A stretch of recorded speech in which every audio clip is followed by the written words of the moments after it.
말씀으로 찾아오셔서 우리를 위로하고 우리를 치료하고 우리들에게 새로운 힘을 부어 주옵소서.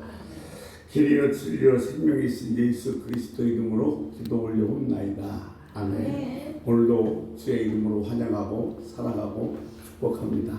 날씨가 몹시 더워졌습니다. 건강에 유의하시기 바랍니다. 지명장 목사님 그리고 김영수 장로님, 캐나다에 있는 전사은 집사님, 그리고 제주 우정 목사님도 더위에 건강하시고 남다른 은혜가 받는 한 주간 되시기를 주의 이름으로 간절히 기도합니다.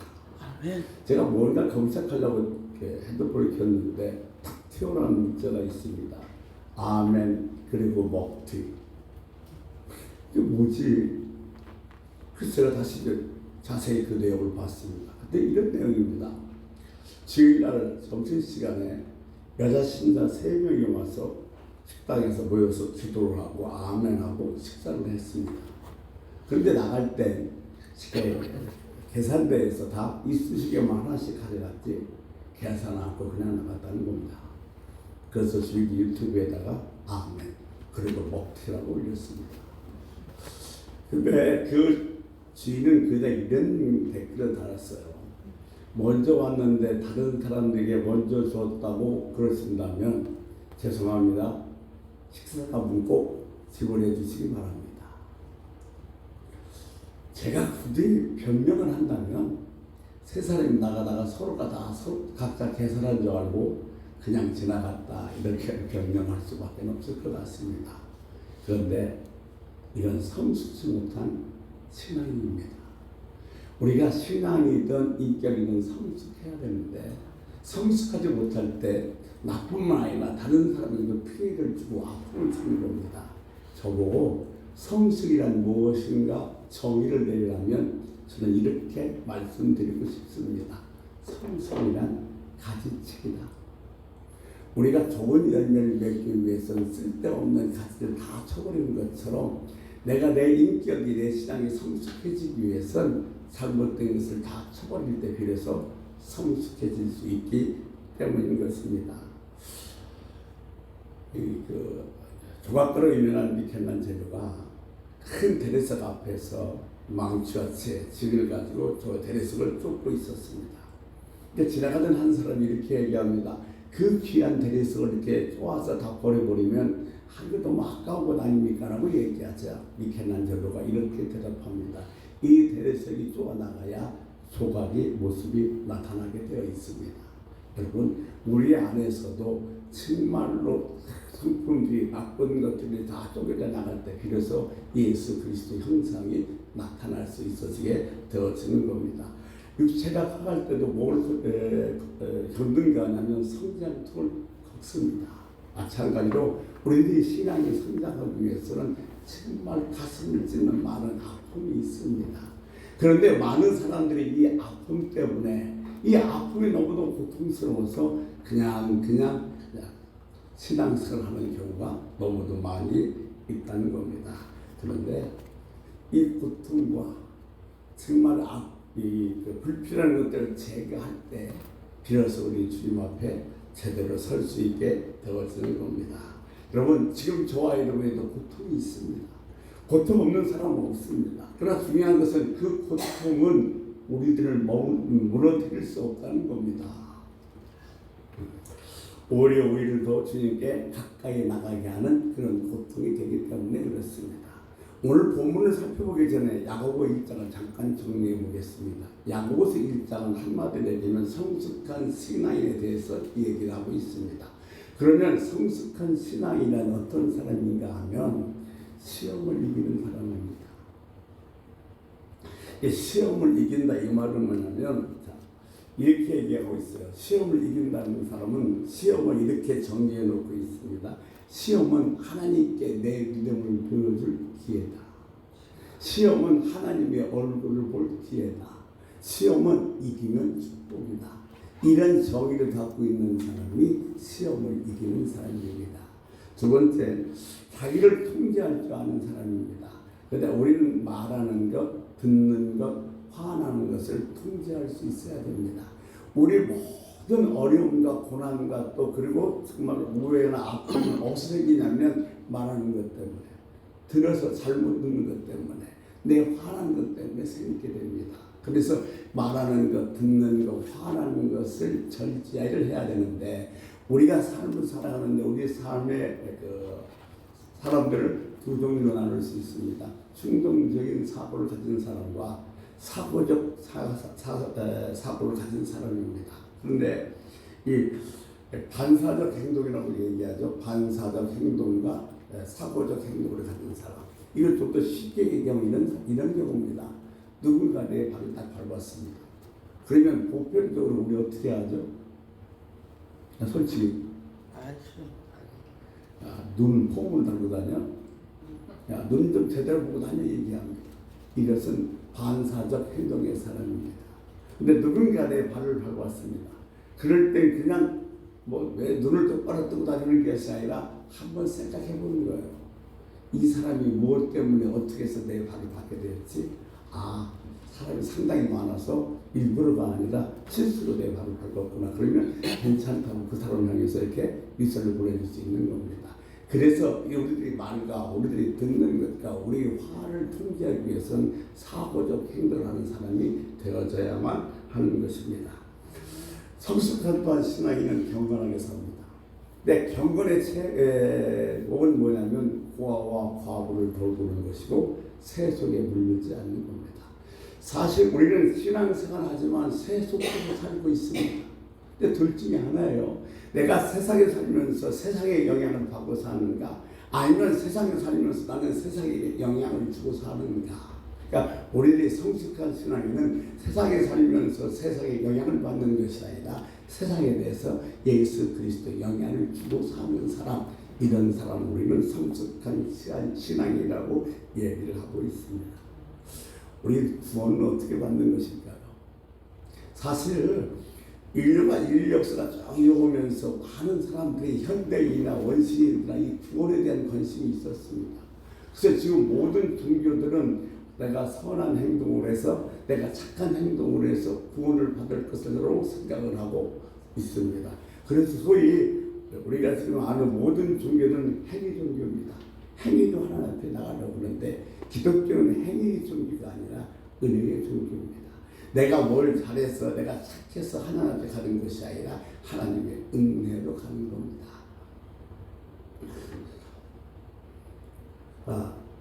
성경도 이렇게 얘기하고 있어요. 하나님 앞에 나갈 육체는 없다고 선언합니다. 오직 의인은 믿음으로 말미암아 살고 믿음으로 구원을 받는다고 성경은 이야기하고 있습니다. 그러면 과연 우리들의 믿음의 성격은 어떤 것이며 나는 어떠한 믿음을 갖고 있는가를 오늘 본문을 통해서 한번 살펴보도록 하겠습니다. 어떤 게 참 믿음일까요? 여러분, 거짓 믿음을 가지고는 절대로 하나님의 축복을 받을 수가 없습니다. 참 믿음을 가져야 됩니다. 산 믿음을 가져야 되는 겁니다. 그런데 여러분, 내가 산 믿음을 가졌다는 것은 그래 나는 산 믿음을 가진 자라고 하는 것이 아니라 증거들이 있다는 겁니다. 내가 산 믿음, 참 믿음을 가졌으면 내 생활 속에서 내 삶의 방향에서 태도에서 행동에서 내가 참 믿음을 가졌다는 증거들이 나타나야 된다는 겁니다. 그래서 믿음을 가진 사람들은 그 삶 속에 증거들이 있다는 겁니다. 여러분, 우리가 참 믿음을 갖고 살아야 되는데 가장 큰 걸림돌이 뭐냐면 의심이라는 거예요. 어느 날 식당에 갔더니 두 분이 앉아서 이렇게 식사를 합니다. 바로 역사 속에 있어요. 그런데 종업원이 와서 반찬을 놓고 수제를 놓습니다. 근데 한 분이 그 종업원에게 이렇게 물어봅니다. 주방은 깨끗해요? 행주는 매일 삶습니까? 도마는 청결합니까? 음식물은 매일 그날에 들어오십니까? 그랬더니 거기 있던 종업원이 휙 하고 가버립니다.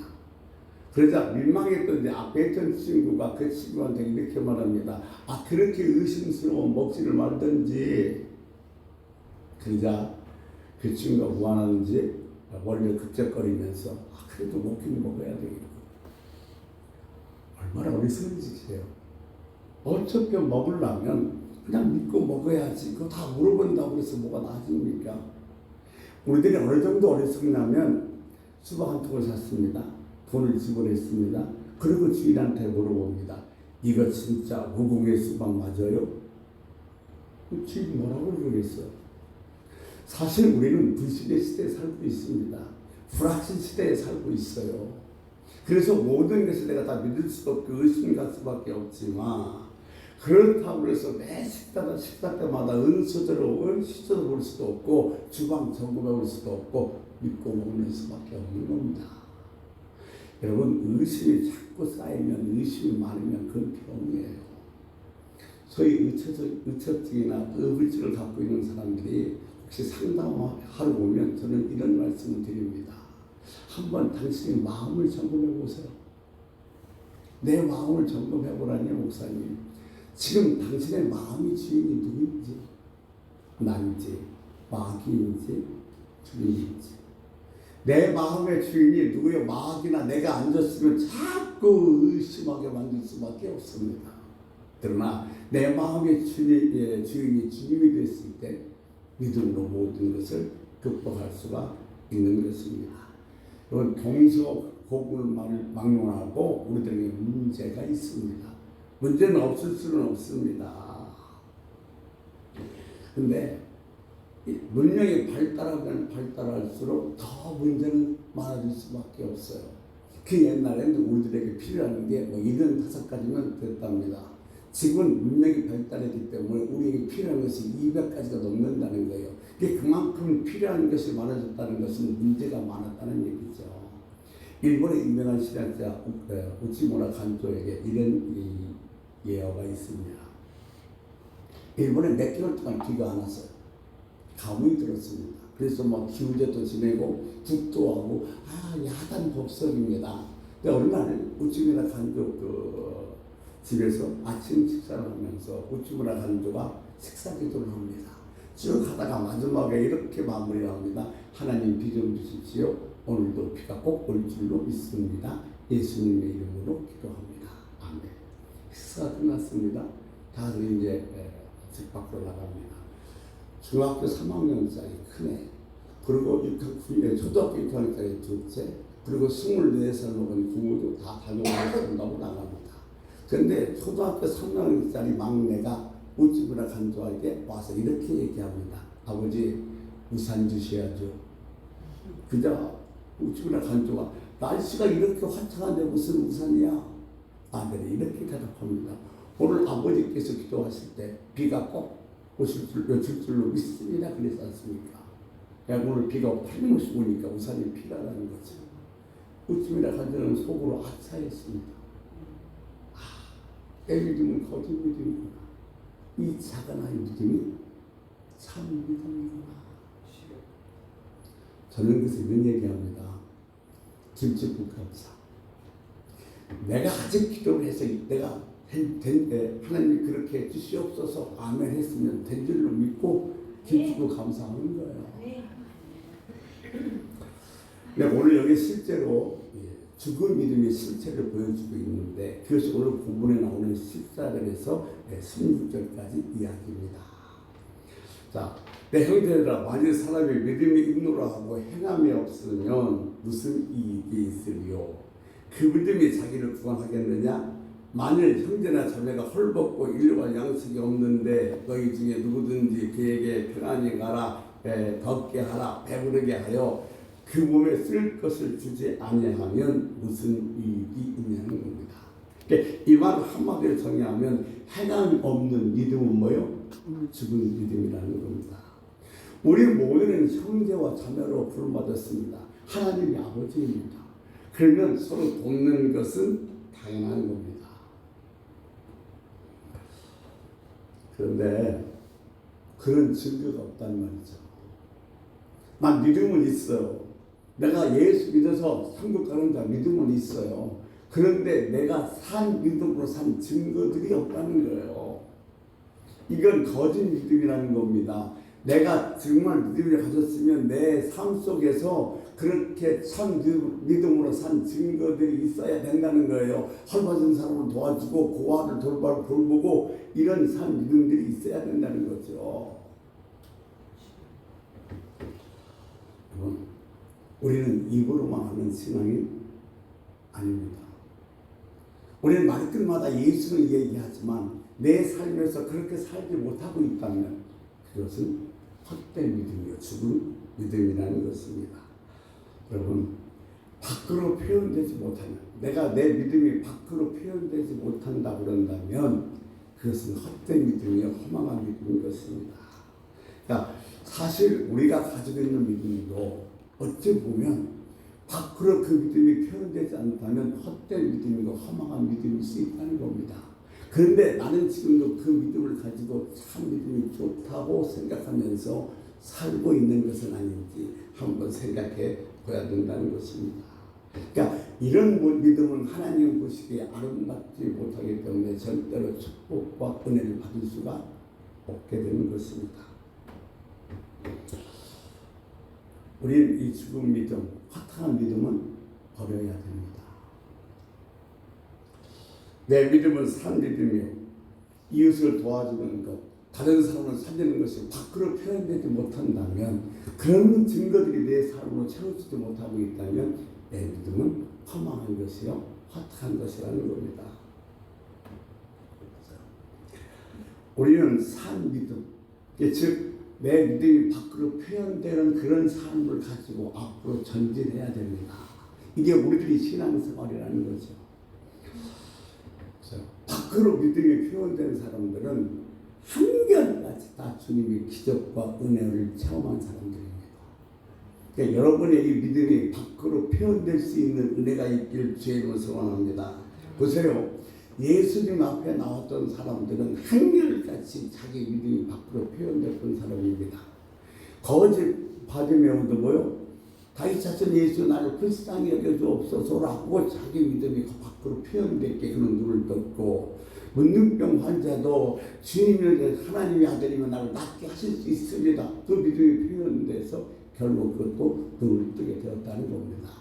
그러니까 우리가 사실 주님 앞에 나와서 내 믿음이 주님 앞에 표현될 때 주님께서는 뭐라고 말씀하신지 아십니까? 내 믿음대로 될지어다. 그래서 수많은 사람들이 고침을 받고 은혜를 받고 살아나는 겁니다. 사랑하는 성도 여러분, 내가 이 믿음이 있으면 그 믿음을 그냥 내 마음이 아니라 밖으로 표현될 수 있는 표현의 믿음을 소유하시기를 주의 이름으로 소원합니다. 사실 우리가 강력하게 명령하는 기도하는 것도 내 믿음이 밖으로 표출되는 믿음의 한 방법일 것입니다. 그러니까 하나님은 믿음의 통로만으로 역사하십니다.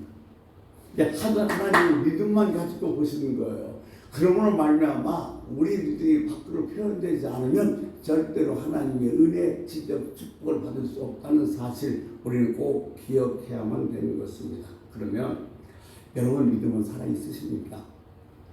오늘 죽은 믿음, 거짓 믿음을 이렇게 설명해 주고 있습니다. 즉 마귀의 믿음이라는 건데 오늘 본문 18절에서 이렇게 얘기하고 있습니다. 네가 하나님의 한 분인 줄 아느냐? 사랑하는도다 귀신도 알고 떠느니라 그랬습니다.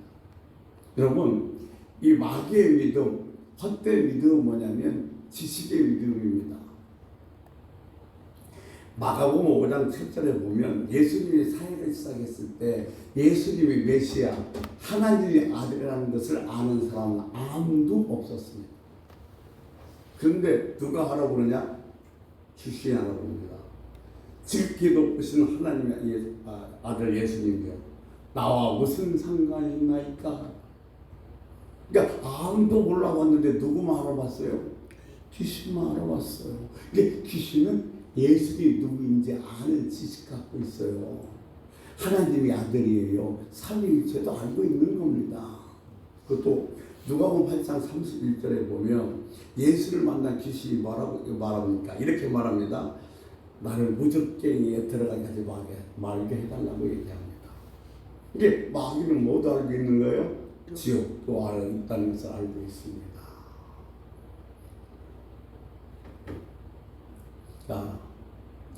제가 오래전이에요. 소위 이제 아주 적고 똑똑한 목사님 만나서 대화하고 있는데 자율적 신앙을 갖고 있는 목사님 같습니다. 이렇게 얘기합니다. 뭐라고 얘기하냐면, 목사님, 나는 예수 믿고 천국 가는 것은 이해할 수는 있지만 예수를 안 믿는다고 해서 지옥 간다는 것은 도저히 이해할 수가 없습니다 라고 이야기하더라고요. 이건 마귀만도 못한 믿음이에요. 이 지옥에 대해서 제일 먼저 말씀하신 분이 누구냐? 예수님이세요. 이 마귀는 지적인 믿음이 있어요. 예수가 누군지 알아요. 하나님의 아들인지 알아요. 삼위일체도 알아요. 그리고 또 뭐다냐면 하나님의 한 분인지 알고 귀신도 알고 떠올리라 그랬어요. 떠난다는 건 뭐예요? 무서워한다는 겁니다. 감정도 있어요. 그런데 이 마귀의 믿음, 헛된 믿음 뭐가 없냐면 의지적인 결단이 없어요. 하나님을 알아요. 예수님을 알아요. 그리고 내 감정에 그에 대해서 무서움도 갖고 있어요. 그러면 이건 안 되겠구나 하고서 결단하고 버려버리고 주님 앞에 나와야 되는데 이 의지적 결단이 없다는 겁니다. 이게 바로 뭐냐면 거짓된 믿음, 죽은 믿음, 마귀의 믿음이라는 겁니다. 산 믿음은 뭐가 있어야 되냐? 의지적 결단이 있어야 된다는 겁니다. 여러분, 신앙이 성숙한다. 이 신앙 속에는 인격이 성숙해지는 겁니다. 인격은 지정의입니다. 지는 뭐요? 아는 것이고, 정의는 감정입니다. 사랑하는 것이고, 의는 뭐요? 의지적 결단을 하는 겁니다. 사실 여러분, 이 의지적 결단이 없으면 아는 것으로 끝나버리고 그냥 내가 두려운 것으로 끝나버리기 때문에 이 믿음의 성경은 죽은 믿음이라는 거예요.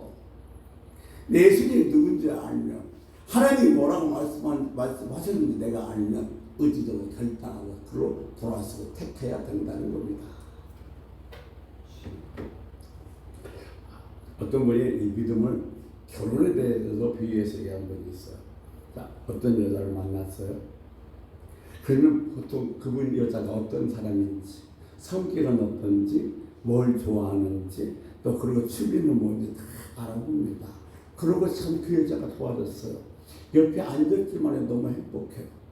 말하지 않아도 행복해요. 그리고 막 신자가 옆에 있으면 막 10배 이상 빨리 뛰기 시작합니다. 그렇다고 끝난 게 아닙니다. 그러면 그렇게 좋으면 이 여자는 나의 반쪽이요, 나의 사랑하는 반여자라고 하나님과 모든 사람 앞에서 공부할 때 그래서 그 둘이 결혼할 수 있는 겁니다. 마찬가지로 내가 예수님을 알고 또 예수님의 대한 사랑하는 마음이 있다면 의지 결단해야 돼요. 이 결단이 없으면 우리들의 믿음은 지금 야고보서는 우리들에게 죽은 믿음이라고 이야기를 해주고 있는 것입니다. 자, 우리도 지금 신앙생활하면서 아는 것에 그냥 내가 알고 있는 것에 만족해버리면 죽은 믿음을 가지고도 나 믿음 좋다고 착각하며 살 수 있다는 겁니다. 자, 그렇다면 오늘 성경 속에 얘기하는 산 믿음이란 어떤 것인가를 살펴볼 텐데, 이 산 믿음을 야고보서 소개하면서 딱 한 사람을 소개하고 있습니다. 근데 성경 전체에 보면 정말 믿음 좋은 사람이 상당히 많이 나오는데, 지금 야고보는 산 믿음의 한 예를 들면서 누구를 얘기하고 있냐면 아브라함을 얘기하고 있어요. 그래서 그것이 오늘 보면 21절, 22절이 있는 겁니다. 바로 뒤에 나옵니다만, 자, 이렇게 얘기하고 있어요. 우리 조상 아브라함이 그 아들 이삭을 제단에 바칠 때 행함으로 의롭다 하심을 받을 것이냐. 내가 보거냐. 믿음은 그의 행함과 함께 일하고 행함은 믿음으로 온전하게 됩니다. 행함이 있는 것이 참 믿음인데, 그 표적의 예를 보였던 것이 누구냐? 바로 아브라함을 얘기하고 있어요. 근데 아브라함이 갖고 있었던 산 믿음의 가장 핵심이 뭐냐면 드림의 믿음입니다. 드림의 믿음. 이 지금 산 믿음의 실제를 얘기하면서 아브라함을 얘기하면서 야고보서 기자는 두 가지를 얘기하고 있습니다. 아브라함에 대한 이야기는 다 생략하고 딱 두 가지를 강조하고 있는데, 하나는 뭐냐면 이삭을 드린 사건이고, 또 하나는 뭐냐면 하나님께서 아브라함을 벗이라고 칭했던 장면. 이 둘을 지금 야고보서 기자는 아브라함의 예를 들면서 아브라함의 산 믿음을 증거하고 있는 것입니다. 사실 23절은 22절과 대조하기 위해서 나중에 사입된 구절이라는 겁니다. 그러니까 야고보서에서 이 두 가지를 얘기하면서 지금 구원을 얘기하는 것이 아니에요. 구원받은 사람이 갖고 있어야 될 가장 중요한 문제가 뭐냐면 해감 있는 믿음을 가져야 된다는 겁니다. 우리는 예수 그리스도를 믿음으로 말미암아 구원받았어요. 그럼 우리들이 가져야 될 가장 중요한 것은 뭐냐면 해감 있는 믿음을 가져야 된다는 겁니다. 그러니까 내가 예수 믿었고 구원받아서 그걸로 끝나버리면 그로는 있지만 내용물들이 채워지지 않고 있다는 겁니다. 그러니까 내가 예수를 믿어서 정말 의인이 됐어요. 하나님 백성이 됐으면 그 다음에는 하나님 말씀대로 믿음의 밖으로 표현돼서 내용들을 채워나가야 된다는 사실인 것입니다. 창세기 15장에 보니까 아브라함이 하나님을 믿으니까 그를 의로 여겼어요. 그리고 뭐냐면 아브라함은 친구로 여겼습니다. 근데 하나님의 친구의 위치에서 구체적으로 살아가는데 필요한 믿음이 뭐냐면 행함이 있는 믿음이라는 거예요. 믿음으로 고백하고 행함에 있는 믿음으로 믿음의 내용을 채워나가고 구체적으로 그의 믿음을 표현하는 내용을 가지게 되는 겁니다. 그래서 창세기 22장은 기독교인은 누구나 다 거쳐야 할 단계인 것입니다. 그런데 지금 아브라함이 이삭을 드렸습니다. 그 이삭을 드린 것 중에서 가장 중요한 게 앞서 말씀드린 것처럼 드림입니다. 우리들의 신앙생활에서 1단계는 예수를 만나는 겁니다. 우리는 누구를 만나냐에 따라서 인생이 달라집니다. 왜냐하면 그 사람이 영향을 받기 때문에 그렇습니다. 그래서 예수님과 만남은 생명의 만남입니다. 예수님 만나는 죄사함이 있고 예수님 만나서 구원받았고 예수님 만나서 영생이 있습니다. 또한 예수님과 만나면 그 생활에 변화된 만남인 것입니다. 새롭게 태어났습니다. 거듭났습니다. 우리들의 가치관이 달라집니다.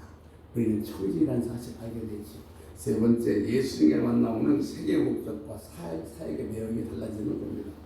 사명이 뭔지 알게 되고 하나님께 영광 돌리는 삶을 살고 마음의 평안을 얻고 기도할 때마다 응답받는 기쁨을 맛볼 수 있는 겁니다. 근데 예수님의 만남은 예수님의 예정과 선택에 기하고 있습니다. 오늘 여기서 저와 여러분이 예수 믿고 싶어서 믿고 오늘 오고 싶어서 오는 것이 아니라 예수님 하나님의 예정과 선택이 있었기 때문에 우리가 예수를 믿고 이 자리에 오게 되었다는 사실입니다. 하나님이 절대적인 변화십니다. 근데 성경에서 뭐라고 하냐면 하나님이 이끄시지 않으면 내게는 올 자가 없다고 그랬습니다. 하나님의 예정과 하나님의 선택입니다. 근데 하나님은 적극적으로 만나주십니다. 비밀을 그랬고 사격을 그랬고 우리도 적극적으로 만나주신 줄로 믿습니다. 그리고 신앙의 두 번째 단계가 드림의 단계입니다. 우리가 예수님과 밀접한 관계를 맺으면서 기적을 맛보고 살려가려면 반드시 이 관계를 거쳐야 됩니다. 드림의 단계. 근데 우리가 드림에게 드릴 수 있는 건 세 가지입니다. 시간, 재능, 물질입니다. 이제 드려질 때 반드시 놀라운 은혜와 축복이 역사가 일어납니다. 여러분, 모세의 지팡이가 하나님의 손에 들렸을 때 홍해가 갈렸고 반석이 쪼개지며 물이 나왔습니다. 어린아이 보리떡 5개 물고기 2마리가 주님 손에 들려졌을 때 5,000명이 먹고 남는 기적이 일어났습니다. 아브라함에게 있어서는 이삭은 전부였습니다. 지금 아브라함이 이삭을 드렸다는 얘기는 자기 전부를 내놓았다는 겁니다. 한번 생각해 보십시오. 100세에 얻었어요. 13세에서 15세쯤 됐다고 할 때가 그러면 여러분 100세에 얻은 아들을 15년간 키우면서 얼마나 사랑했고 얼마나 아브라함이 이삭에게 사랑을 받았겠어요. 이삭의 아버지 부르기만 해도 가슴이 설렜을 겁니다. 그런데 그 이삭을 지금 어떻게 바치라는 거예요. 번제를 드리라는 겁니다. 닦을 때에서 하나님께 드리라는 거예요. 그런데 보세요. 지금 이 아브라함은 하나님과 교제하면서 하나님이 어떤 분인지 알았습니다. 하나님은 반드시 축복하신 하나님이라는 사실을 그는 믿고 있었기 때문에 이삭을 바치라고 했을 때 자기 전부의 이삭을 하나님께 내놓을 수 있었던 것입니다. 그런데 여기서 중요한 게 한 가지 있습니다. 그럼 한번 여쭤보겠습니다. 만약에 하나님께서 아브라함에게 이삭이 10살 되었을 때에 아브라함아 이삭을 바쳐라 그러면 아브라함은 바쳤을까요? 아니면 바치지 않았을까요? 뭐 이상한 것만 물어봐요? 그런데 못 바쳤어요. 여러분, 바칠 때가 되니까, 바칠 만한 믿음이 생기니까 하나님께서 아브라함에게 바치라 그러는 거예요. 여러분, 지금 누가 여러분 집 팔아서 바치라고 그래요? 주님이 그래요? 아니요. 절대 그렇지 않습니다. 왜? 여러분은 그럴 수만한 믿음이 없습니다. 그러니까 하나님이 날 뭐라고 할 땐 그냥 뭘 하라, 뭘 드리라 할 때는 그냥 드리라 하라는 것이 아니라 내가 그럴 만한 믿음이 됐을 때 하시는 거야. 그러니까 내가 뭘 하라고 했을 땐 그런 거 왜 그래요? 우리가 아니라 내가 그럴 만한 믿음이 됐으니 하나님이 말씀하시는 거라가 정답인 줄 믿습니다. 근데 이 아브라함은 하나님께 이삭을 드렸어요. 근데 이삭을 어떻게 했어요? 다시 받았어요.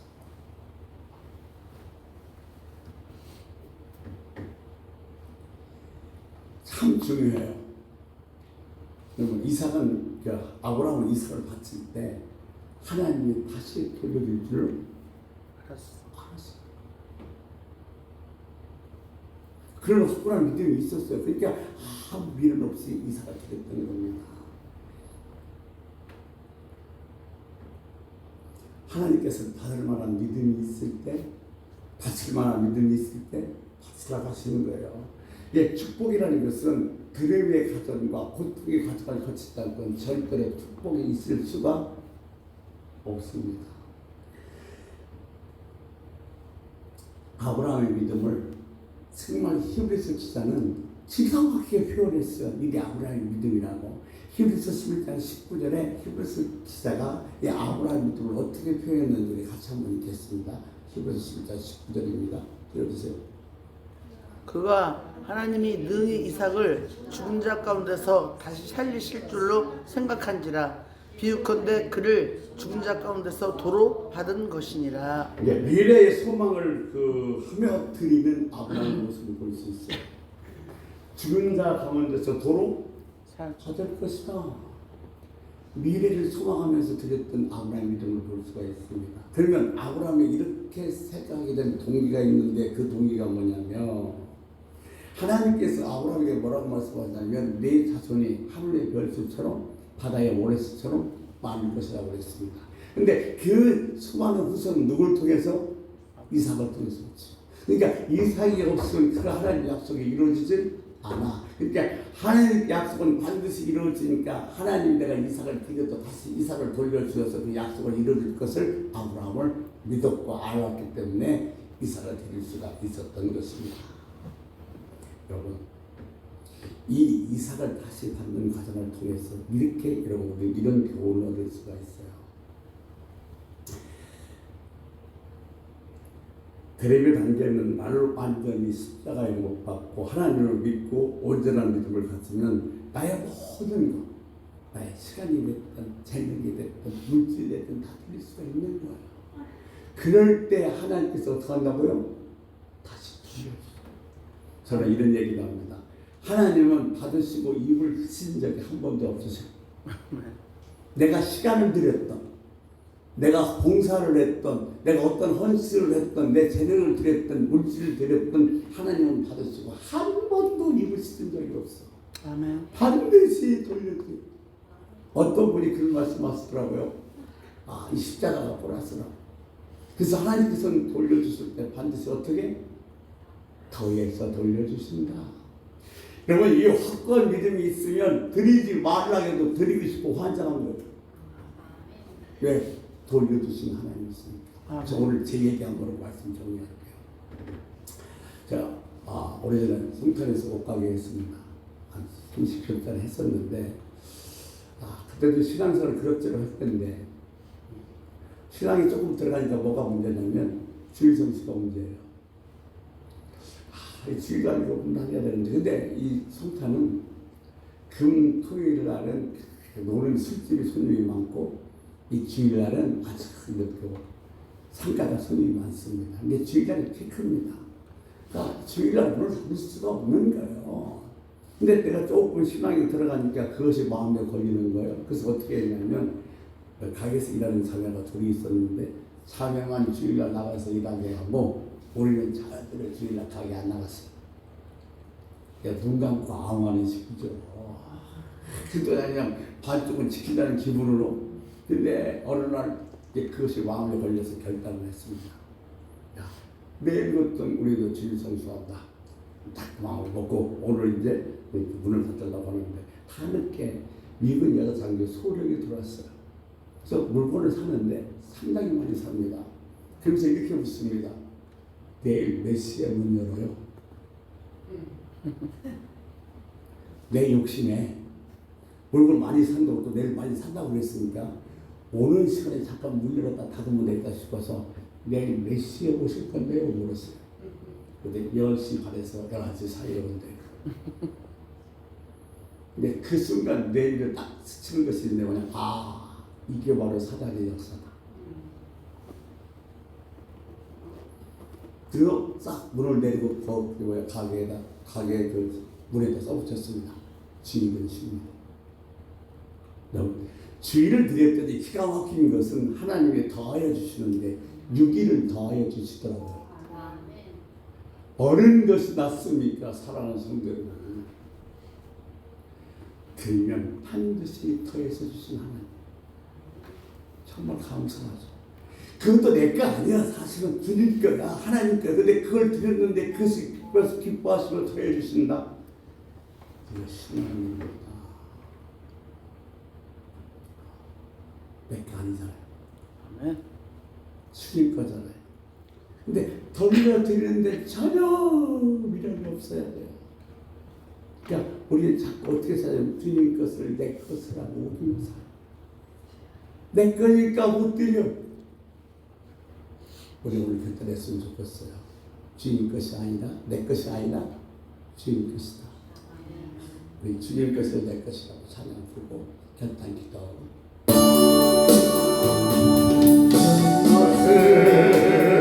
내 것이라고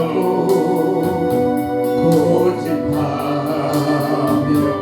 살아왔네.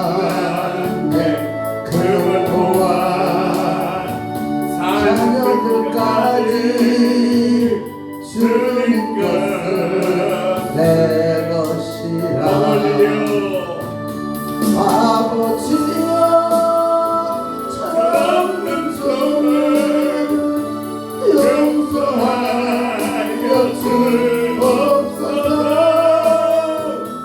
맡긴 사명 맡긴 재물을 주를 위해 쓰렵니다. 드렸다 돌려받은 것만이 나를 행복하게 되는 매치가 될 수 있습니다. 우리 주의 한번 부르고 하나님 맡긴 사명 맡긴 사명 다 주께 드리고 그래 쓰겠다고 통수를 들었으나 자연스럽게 마무리하겠습니다. 주의 한번 기억을 쓰겠습니다. 제 아버지 하나님이 없다고 감사합니다.